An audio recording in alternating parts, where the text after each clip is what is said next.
Okay, we are going to do our 4th of July vintage looking tier tray kit. I already have my paper down, so you guys can either open up the box that your kit came in or get your area prepared. I'm sure that I think everybody has done these kits before, so you know the drill by now. If you've done my tier trays before, you know how I like to start is I like to separate my pieces by color. So you can pause and look at the picture. You can pull it up on Facebook if that's easier. But I've got the grayish color, the stained look, in one pile. I've got it was easier for me to do red in one pile, white, and then blue. So I have it kind of in order. These two pieces, I already kind of started painting the map without thinking. So these two pieces where you're going to need to color the stripes, you're going to start with the white. So put these in the white pile and then we'll move them as needed. Okay, we are going to start with the gray stained look. I'm sure once you saw this color, you're like, oh my gosh, she sent me the wrong one. That's where the baby white comes in. So first of all, make sure that it is damp. If you pull it out and it is completely dry, you either need to get a water bottle and spritz it so that it doesn't need to be sopping by any means, just damp. Or you can run some water on your hands and then just kind of squeeze the baby wipe. So I just take a corner and I'm going to wrap 2 fingers around it. Let's start with this piece. And then you are going to want to follow the grain of the wood. So as you can kind of see how the dark areas kind of run across, you know that the grain of the wood is going this way. So we're going to wrap. We're just going to dip a little bit into the paint, wipe the excess off onto the side, and then I'm not pressing down hard, but I'm going to wipe in one direction. Once it looks like it's starting to fade, I'm going to take the clean end of my baby wipe and I'm going to go over it to lighten it up. Now, if you are like, no, I like the darker color, then don't do that part. This is really easy to customize. I like it to be a little bit lighter. And so by going over it with a clean part of the baby wipe, you're bringing up some of that color so it looks like a lighter gray stain. If you bring up too much paint and you wished you had left it a little bit dark, then once it dries, just repeat this process and every coat you do is going to deposit more paint and just make it darker. If you decide you don't want the dark look or the stained look, you can always use a wedge and it will just be this super dark charcoal color. Okay, with this tag, the grain is running up and down. So I'm going to do this. It's not absolutely necessary to go with the grain of the wood. It's just gonna make it look a lot more even, not so streaky. I'm also moving fairly quickly because this method dries pretty fast and I want the best chance to have as even coverage as possible. So I'm moving kind of fast on it. The grain on this goes this way. Now, if you deposited too much paint, you've tried to bring it up, it looks too streaky, you're not liking it, you have a couple options. Number 1, you can let it dry and then just go over the whole thing again. Or number 2, you can also lightly sand the areas that you're not liking. I would do it as light as possible because, I mean, if you take up too much, then you're just gonna have to put more paint down. Also, don't expect it to look perfect because you want it to look worn and weathered. And let's do our banner.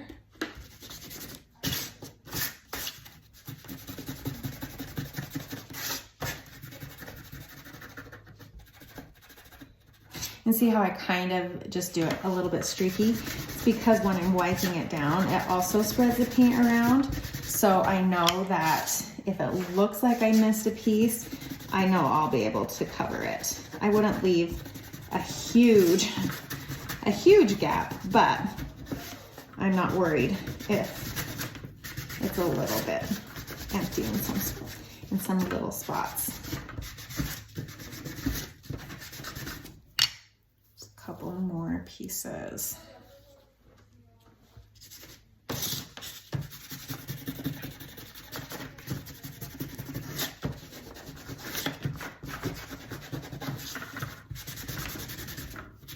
And obviously when I'm wiping the color off, as you can tell, I'm not really worried about the grain because I've already gone with it. So I'm just wiping it off willy-nilly. That was Macy laying down. She always makes it sound like it's such a huge ordeal. She's my Mastiff. Maybe it is a huge ordeal. She's so lazy all the time. Okay, our last piece.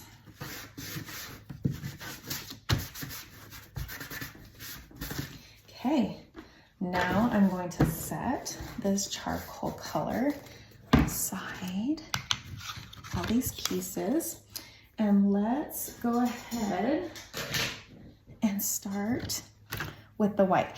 Oh, you're gonna need to pause. You're gonna wanna get a cup with just a little bit of water because you're gonna need to use this paintbrush for 3 different colors. And then get a paper towel so that you can dry off your paintbrush. So, like I said, I accidentally already started to paint the map. Okay, we're gonna do our white color first because with this, where we're wanting to paint in between these lines, if I go over the line on accident, it is so much easier to cover up the white color. So you wanna start with your lightest. If you started with like the navy blue, that would take several coats of white to cover. Does that make sense? So start with the lightest, which happens to be white in this case. And then I start in the middle of my line. So I did red, white, red, white, red. And then I am just going to go as close to that guideline as I can. And then get pretty close and then line it or follow the line. Don't stress yourself out about being perfect, because if you're going for the same look that I did, we are going to be distressing our pieces once they're dry. So it's okay if it's not absolutely perfect. Try and make sure that I'm still on camera. So as you can see, I like to line or make almost like a guideline across the guideline and then go back and fill in. And I like to paint in all one direction. I think it will give you a better finished look. So even if, I'll show you on the next stripe, an example. So even if you decide, if it's easier for you, I'm gonna go this way because that's still wet and I don't wanna put my hand in it. Even if it's easier for you, instead of lining, if you want to like paint like this, while it is still wet, I would still go through and just make sure that your final brush strokes are in the same direction. It just looks so much nicer at the end. Also, if you are going to be distressing this, only do one coat. If you do multiple coats, you're gonna be just sanding, sanding, sanding. Whereas one coat will give it a nice, it's almost perfect because then you're not sanding off too much paint. Again, make sure that this is dry before you put your hand in it.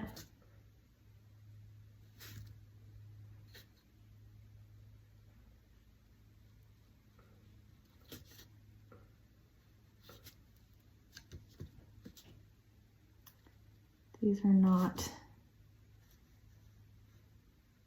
the quality of brushes where you want to worry about being perfect. Those brushes are much more expensive.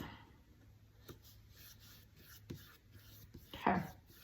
And I did get some in this line right, oh, where'd it go? Yep, right there. So if that happens, you can either take your toothpick and just kind of clear it out, or honestly, I wouldn't worry too much about it because you are going to be, like I said, distressing. So you would do that same technique on the map. And again, I messed up and painted that too early. So then I'm just gonna set my brush inside that water. And so let's hurry and go over our technique with the wedges. I'm sure that you are all experts already and know about this. So you just dab into your white paint, dab the excess off, and then just lightly dab up and down. I'm gonna go ahead and do at least 2 coats. No, I'm not. No, I'm not. Because I'm distressing. I already just told you to only do 1 coat. Again, if you are not distressing, then just paint like you normally would. Let this all dry, sand it very lightly to make it nice and even, and then do your second coat until you get the coverage you want. But since I will be sanding everything, I'm only doing 1.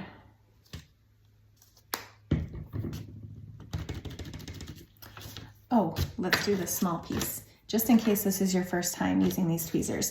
These tweezers are not to peel the adhesive off. They're too blunt for that. They are for when you have these small pieces and you don't want to have to hold it and get paint on your hands. I just lightly pinch to hold it down.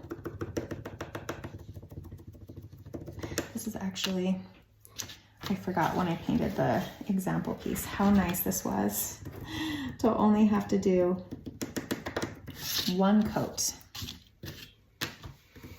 Okay, I'm going to go ahead and finish these couple pieces, and then I will unpause this while we do the second stripe with the detail brush. Okay, let's go to our next color. Let's do red. So I'm just going to kind of wipe off all the paint of my paintbrush and then just kind of pinch it dry with a paper towel, and then get some red right there. Okay, so now that I'm going to be painting next to my white, I'm going to try to be really careful as I get close to that line. But again, can you see? I'm not going to be super worried about it because we will be distressing. If I made a mistake and got a ton of red over there, I would probably, well, not probably, I would cover it with some white before I started distressing. I would try that first. See, I got a little bit on there, not even gonna worry about it. Also, something you probably noticed was once I first dip into the paint, I kind of get off a lot of that excess glob so that when I press down next to the line, it doesn't squirt over all the way onto my white part. And then once you get that base, the stress is over. Just kidding. I hope you're not stressed doing this. that would defeat the point. It should be a nice, relaxing activity. What do you guys do when you do these? Are you doing them with friends so that you're visiting, or are you watching Netflix or Hulu or Amazon Prime or Disney Plus? That's what I do.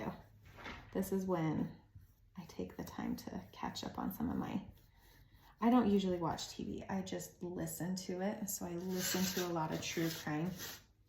So I usually turn on some documentaries and then just listen. Okay, I'm gonna do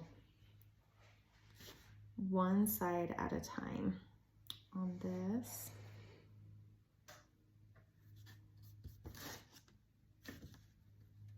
Oh, do you see? I just put my,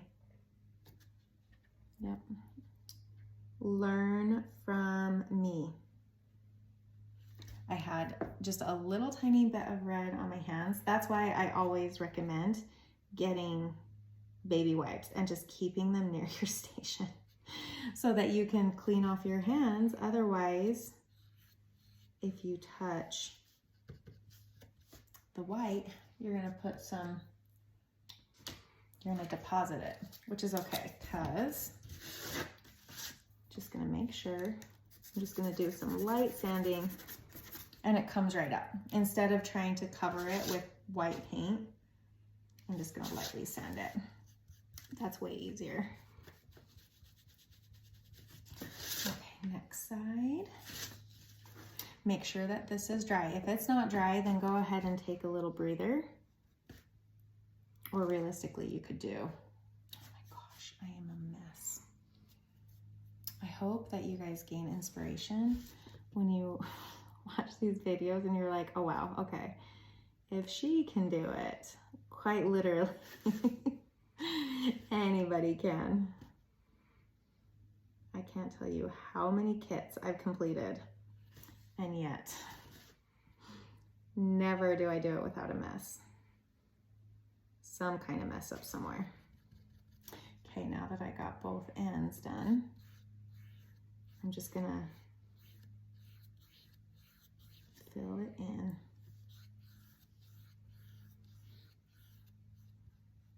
Okay, I'm not gonna make you watch me do that last stripe. You know the drill by now. So I'm gonna use this detail brush for this stripe. I'm gonna use the detail brush for these two stripes on the United States map. Then put this right back into the water. Paint your red pieces with one of the small wedges. And then we're gonna use this last for the blue color. So we'll come back when it's time for the blue. Okay, you probably don't need this step because you're pros by now, but I'll show you just in case. Okay, so rinse off this brush, dry it off with your paper towel. This is a dried out baby wipe. And then our last color with this detail brush. So same as the previous steps. Dip into the blue. I'm gonna kind of wipe some of that off. And then notice that I have blue on my hand, so don't touch the white part. That would be smart. And then just follow the line. And then freedom after this piece.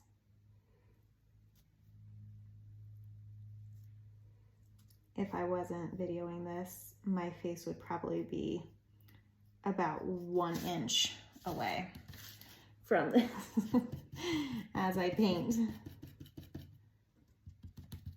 Okay, I'm pretty sure I mentioned it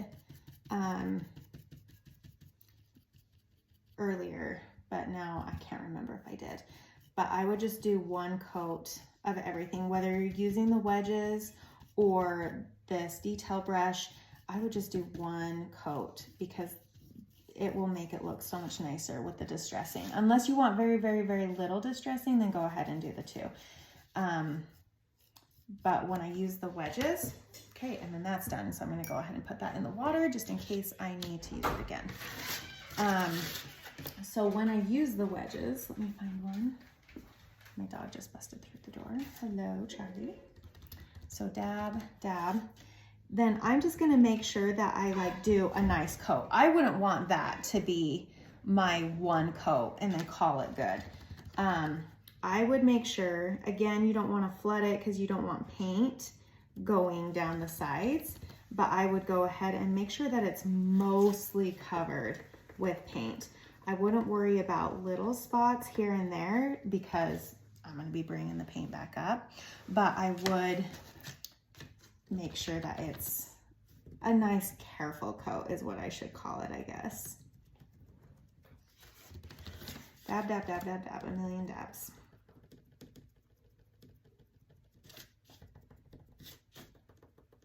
So before it's dry, normally you would allow it to dry completely and go back into your second coat.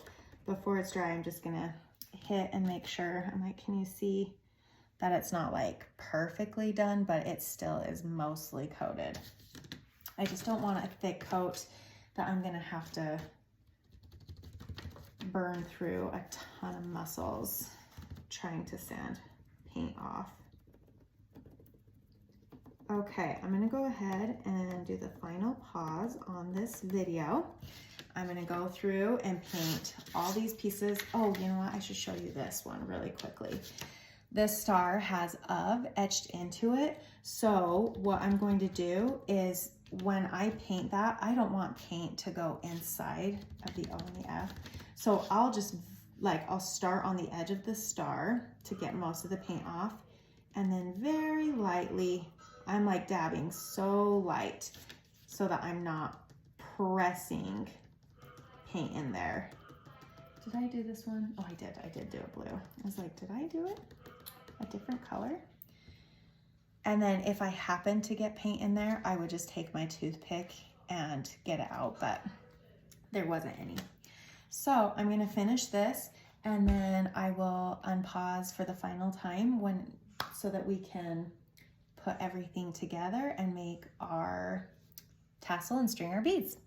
Okay, our final step is to put everything together once your paint is dry.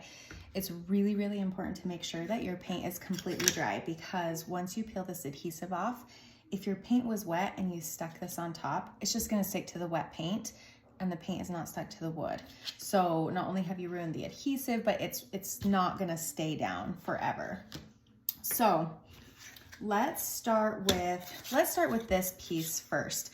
Any piece that is the gray stain look, I'm not gonna sand that. So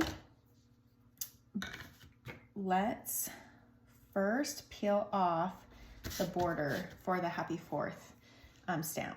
So you're just gonna get your tweezer and work it underneath that adhesive and then just peel it off. And then I'm not going to press down. I'm gonna set it on top, but I'm not gonna press down until I make sure that it is lined up, because once you press down, it's really difficult to get it back up.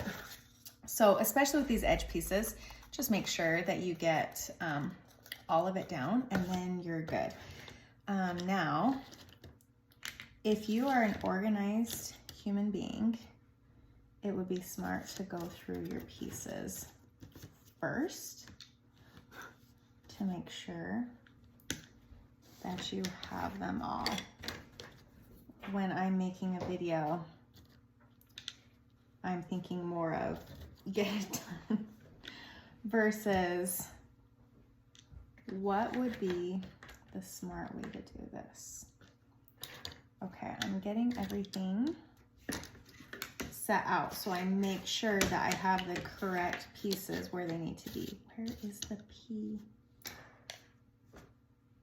I'm missing it.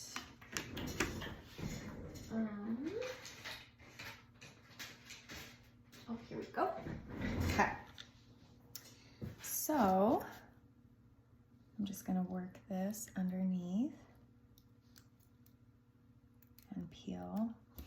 These more intricate pieces, you need a little bit of patience. And then I'm just gonna make sure that it's covering that edge mark and then press down.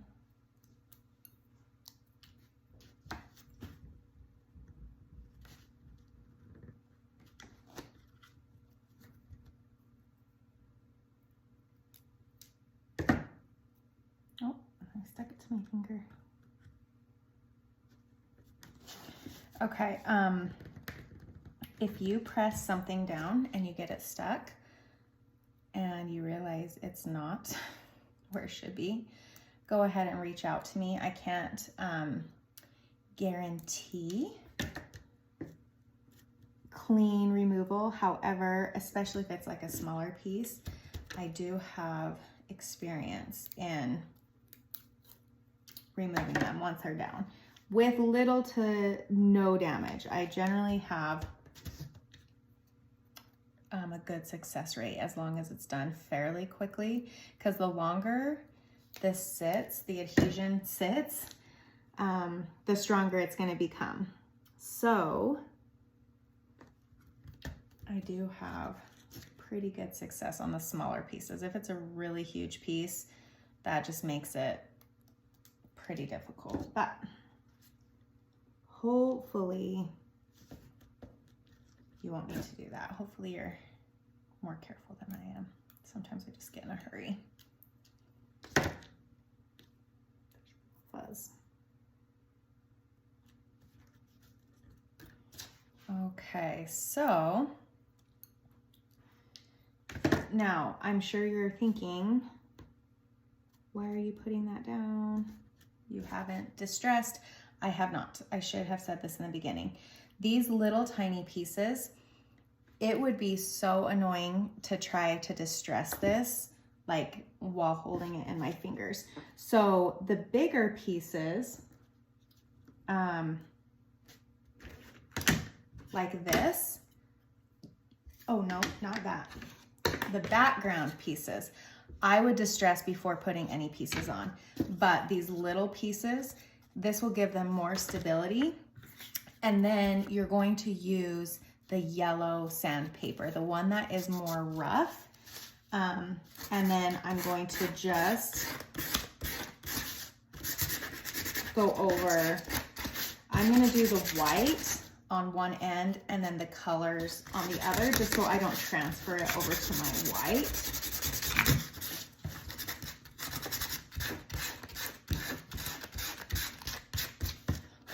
Okay, I don't spend too much time on the white because you can't really see. And then let's do our color. And that's where you can really see the distressing come through. I focus mainly on the edges because that is where natural distressing would occur. I'll do this red on this corner and this blue on this corner, just to prevent color transfer. You can also rip your sandpaper into pieces, and which is usually what I do, and use one piece per thing. Okay, now let's do this. So I am gonna actually rip it for the white because it will just give me more control. Again, with the white, I'm mainly just, because I only did that one coat, you can already kind of see the wood show through. So I'm mainly just evening it out. You can kind of see how the wood is showing through. Now, let's go to the red. I'm gonna try to stay away from the white because I don't want it to turn my white pink. If that happened, I would just go back over it with this one. Your sandpaper will be bigger than the one that I have. I just had this scrap piece sitting around, so I grabbed it. You don't have to worry about the edges on this piece because you're putting your frame onto it. And so just keep sanding until you're happy with the level of distressing. And now let's put our frame on. And same thing, well, make sure you get all of the dust off. Then I am not going to press down until I make sure, and then I'm only going to put it on, press down on the corner so you can see how this side is up. And then I'm going to make sure that that is even. And then I'm going to go and press really well so it doesn't pop up. Now that is why I distressed this first. Do you see how annoying that would have been to try to get inside the frame? And then let's find all of our pieces. Normally, if you have watched any of my other tier tray videos, I lay everything out before, like I would have all my pieces, oh, there's another key, put together before I like glue anything down, but I got ahead of myself this time apparently and did not do that. So now I just am living in chaos.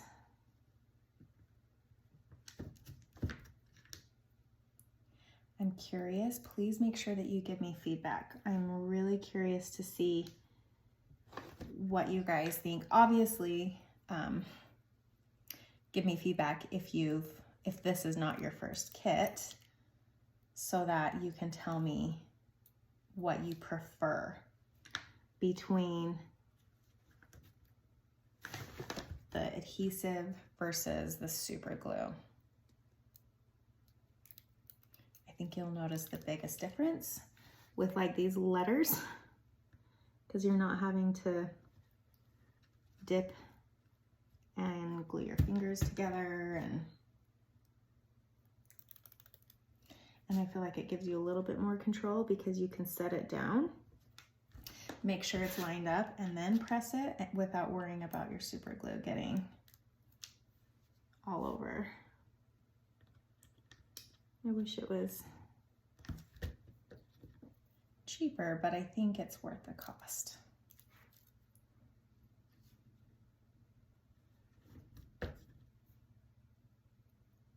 Another thing is like, just make sure that you get all of this backing off, because if you weren't paying attention and you left a little bit, let's say you left a little bit right there, that is obviously, that part would not stick down. So that creates a weak point, and it's gonna create tension and start to eventually lift. And that is not what we want. Okay, I'm gonna get the blue part of my sandpaper. And I'm not going crazy, like I'm not pressing down and going crazy, because even though these are glued down, if you press down hard enough, you could still break it. And you don't want to do that. I'm mainly focused on the edges.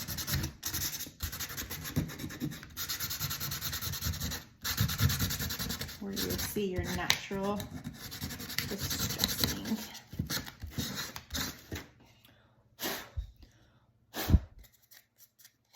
And there is that piece. Okay, let's do United States.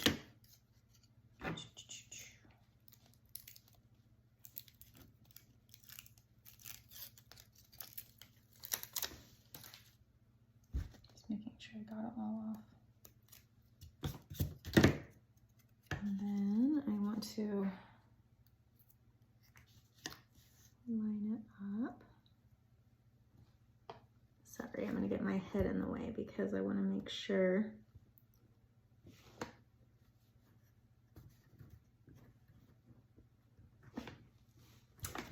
and then press down. And then I'm gonna get my white part. And then get some distressing done there. And let's make this a little bit smaller so that I can control it a little bit better. So I got a little bit of pink and I just got caught on that edge. So I'm just gonna do that and it's gonna come right off and it's totally fine. Totally redeem yourself. Okay, on these more delicate pieces, I'm not gonna go back and forth. I'm just gonna try to go one direction because I don't want to break off any of these pieces. And then blue.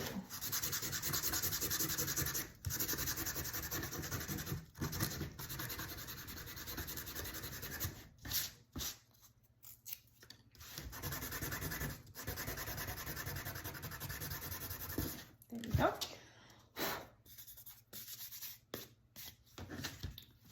Blue bled over just a little bit, so there we go. Much better. Okay, let's do this next. These banners. Oh, here we go. The USA and the American flag.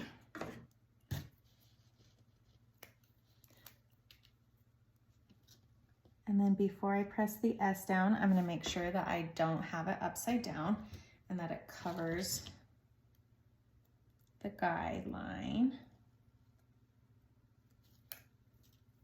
I think the most annoying thing about this adhesive is just the backing that you have to throw away.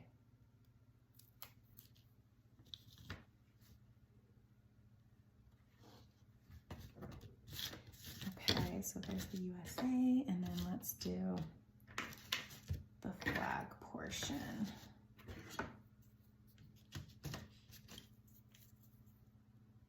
Okay, we'll start with the stars. And we just line up the top and the holes. Then we're gonna take the solid rectangle stripe and put it directly underneath. I can hear my dog barking. He's so bad. And then this part, and just line it up inside the guideline.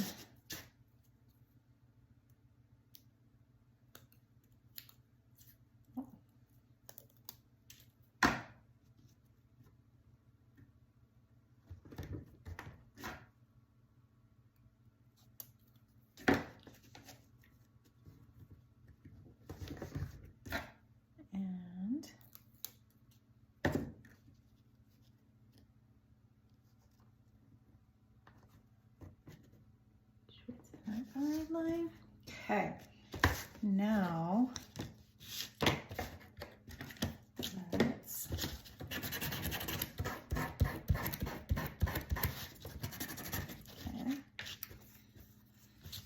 do these with the U, and then the red stripes.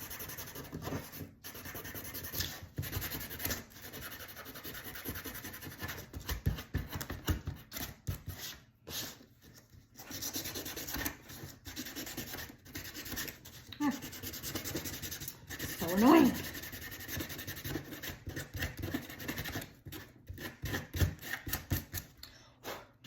Okay, and then we'll do the blue.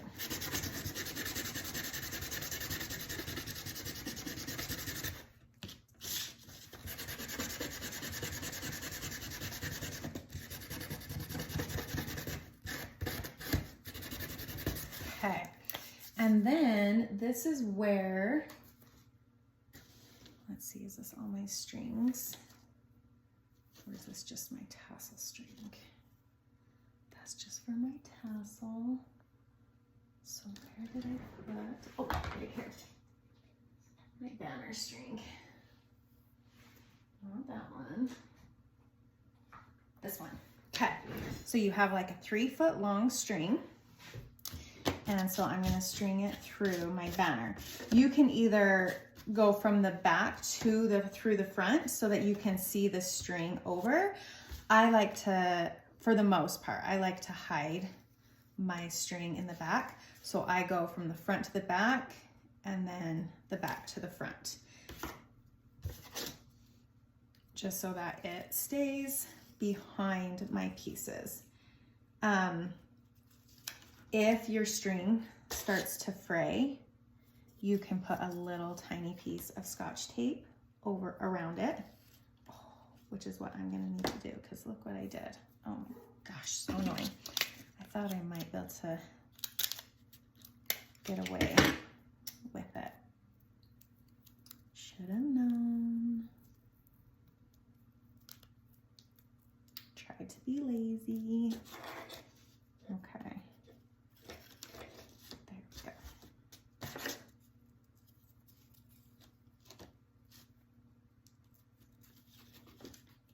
That's so much dust. This is not clean. Okay. There we have our banner. Now for our tag. Okay, so first, let's glue down these letters.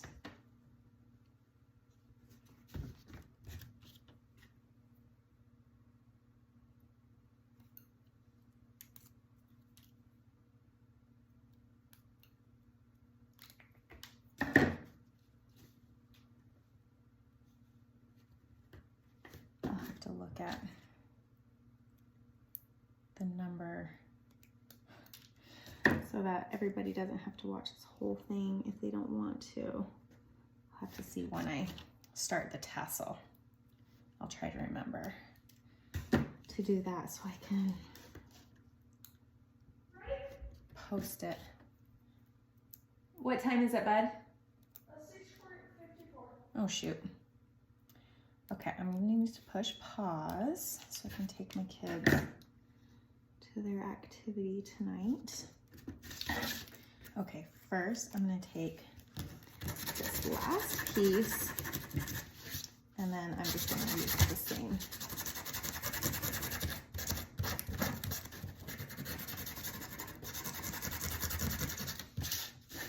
Again, be careful around some of these pieces to make sure that you don't break it off, especially like this S and this T, since they're not really connected to anything. I'm just going to kind of treat them individually.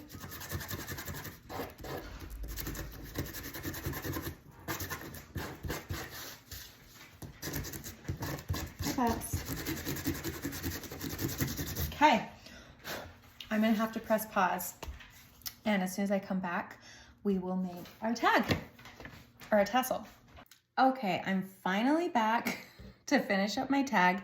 This is a whole new day. The other day got away from me. So, okay, in the bag that your tag came in, you would have 3 pieces of string. There's gonna be a short one, a middle length, and then a 6-foot long piece. So in order to make the tassel, we're gonna take the shortest piece and the 6-foot long piece. So let's take the longest one, and I'm just going to hold my string in my palm, and I'm going to bring the end slightly past the bottom of my palm, and then I'm just going to start wrapping it.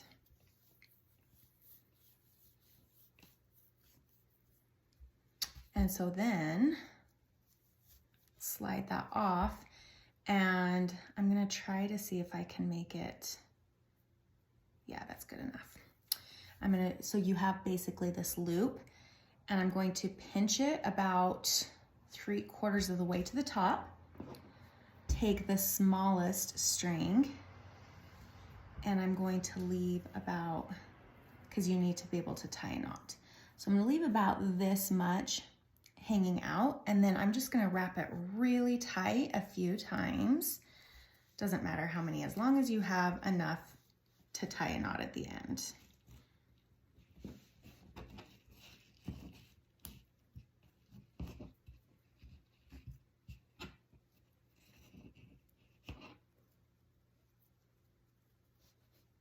there's not too many shadows on this video. The lighting is not great, but I knew if I waited, I would never get it done. Okay, I'm just gonna grab a paintbrush. You need like a pencil or something because you need to create an eye here. So a pencil is better just because it's a little bit bigger, but this is what I had within reach. And I'm going to weave it through all of the strands. And I'm just gonna kind of lightly yet firmly pull on these bottom ones to just even this top out. And then I'm going to slide, oh, I didn't want to slide it that much. This is why you should use a pencil because it gives you the perfect circle. Okay, so do you see how there's a hole that you can see all the way through? And then I am going to trim these two pieces right here. Normally, if this is not your first tier tray, I always put a dot of super glue right there just to make sure, but we're not doing super glue anymore, so that's okay. Okay, now you're going to take this, I think it's about 18 inches, and just to make your life easier, I would get two really small pieces of Scotch tape, and I'm going to wrap them around each end of my string because this will make stringing your beads so much easier.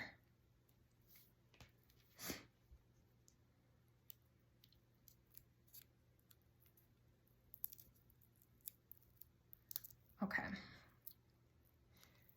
Then that little eye that you created, string one end through and then tie a knot.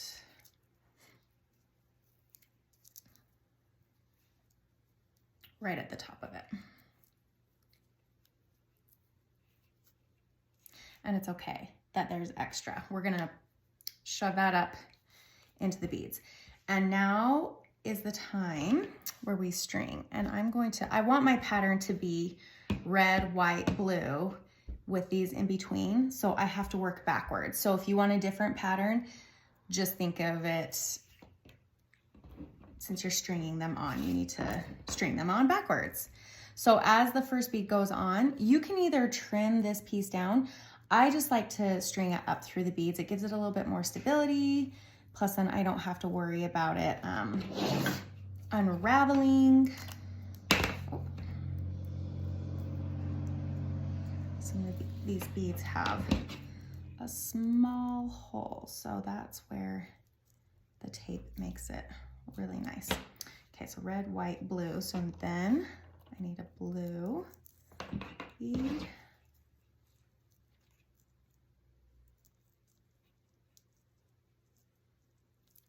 I might need to get my tweezers as I get to the end of this string so I can reach in. Oh, it's perfect. Red, white.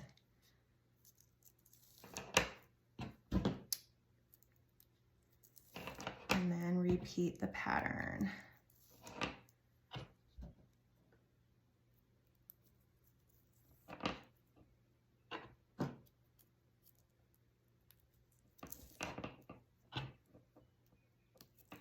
Okay, now once your beads are done, I'm going to make sure that they're all pushed to the end by the tassel because you don't want a gap here at the tail and you don't want a huge gap here. Otherwise, when you're done stringing your beads, I forgot to have you cut this. Oh my gosh, it's fine. We'll do that at the end. But anyways, then you'll have a gap of string. So you want to make sure that you're pushing your beads down to the end of the tassel. Then I'm going to keep mine on the table because it's easier for me that way. Then I'm going to string it through my tag. And before I tie it, I'm going to pull it so that make sure, again, it's tight against the end of the tassel, but then it's tight against your tag. Then I need to tie a knot. So I'm going to take this end, wrap it around the bottom or the back of this string right here. But again, I want to keep it tight to the tag. And then as you're pulling, you're going to have this loop right here. Push it through and pull it so that it's tight. And then repeat that so that you make a knot. Take the end of the string, go behind this string. As you make that loop, put the end through and pull it tight to make that knot. That way you're gonna have some like movement, but there's no huge gap in between these two pieces, which is not what you want. So then you can either trim this piece, or what I like to do is I like to put it up through just at least a few of the beads, just so that, because if you cut it right next to the knot, if it loosens at all, then you have a chance of it unraveling. So this just makes it, plus it makes it a little bit more stout. So I'm just gonna do a few of them, and then I'm going to trim. Make sure that you don't cut the other string that's holding everything together. Okay, and then, oh my gosh, rookie move, I can't believe I forgot. So to make the tassel, you are just going to take your scissors and cut like that. And then I just kind of straighten them out and hold them against my palm so that I can see them, and just trim so that they are mostly even. They don't need to be perfect. And there you have your tag. So that should be all your pieces. If you have any other questions, please get a hold of me and I would be happy to answer them.